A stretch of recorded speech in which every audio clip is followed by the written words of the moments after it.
Bonjour à tous et bienvenue sur Radio Récif. Aujourd'hui, EFI est accompagné de Marc Dupont, qui est assistant de service social du travail. Bonjour à vous deux. Le thème de l'émission de ce jour, les risques psychosociaux.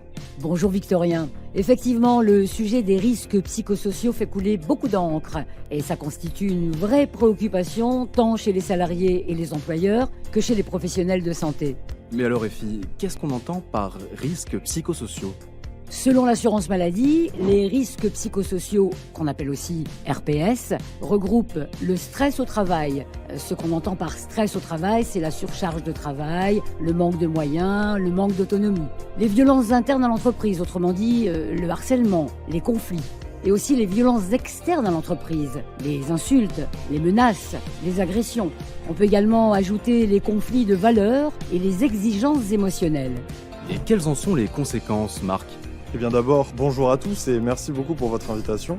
L'exposition à ces risques de travail peut avoir des conséquences sur la santé des salariés, notamment en termes de maladies cardiovasculaires, d'affections psychiques, d'épuisement professionnel qu'on appelle aussi burn-out, voire de suicide. Pour adopter un langage plus courant, on parle de stress et d'anxiété, à des degrés variables.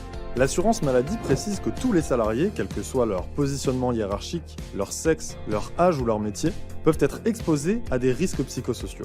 Ce sont des risques qui peuvent être induits par l'activité elle-même ou générés par l'organisation et les relations de travail.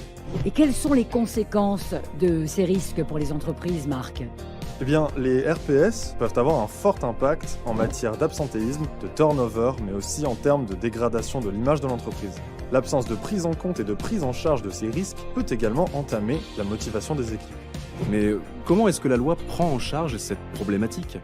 Le Code du travail précise que l'obligation de sécurité incombe à l'employeur. C'est à lui d'évaluer les risques professionnels, y compris psychosociaux, et de prendre les mesures nécessaires pour assurer la sécurité et protéger la santé physique et mentale de ses salariés.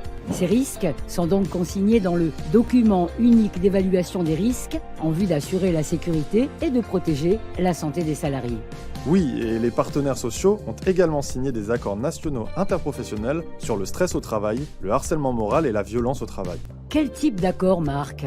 Eh bien, on a l'accord national interprofessionnel sur le stress du 2 juillet 2008, l'accord national interprofessionnel sur le harcèlement et la violence au travail du 26 mars 2010. Évidemment, l'employeur ne travaille pas seul sur le sujet. Il s'appuie sur le médecin du travail, le service d'hygiène et de sécurité, le service RH, les instances représentatives du personnel, les infirmiers de santé, les assistants de service social et aussi les psychologues du travail. Et concrètement, qui peut accompagner un salarié en difficulté ? Le médecin du travail. Son rôle est préventif, notamment pour éviter toute altération de la santé des salariés du fait de leur travail. Il conseille et apporte des préconisations à l'entreprise sur l'amélioration des conditions de vie et de travail.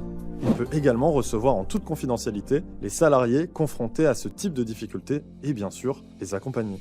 Par ailleurs, les salariés peuvent se rapprocher de relais au sein de leurs entreprises tels que l'infirmier de santé ou l'assistant de service social du travail qui sont également tenus au secret professionnel. Ils peuvent apporter leur éclairage sur l'amélioration des conditions de vie au travail, conseiller les RH, être un appui aux managers, élaborer des interventions collectives sur la prévention des RPS ou y participer, et bien sûr accompagner les salariés sur le sujet. De même, les interventions des psychologues du travail visent à prévenir ou réduire les risques psychosociaux. Effectivement, et rappelons que dans toutes les entreprises d'au moins 250 salariés, l'employeur doit désigner un référent harcèlement sexuel. Il sera chargé d'orienter, d'informer et d'accompagner les salariés en matière de lutte contre le harcèlement sexuel et les agissements sexistes. Notez que les représentants du personnel sont pleinement partie prenante dans les processus de prévention et de traitement des situations de risques psychosociaux et qu'ils désignent un référent harcèlement dans toutes les entreprises de plus de 11 salariés. Médecin du travail, représentant du personnel, référent harcèlement, assistante sociale, infirmier de santé ou encore psychologue du travail, ils sont tous à votre écoute.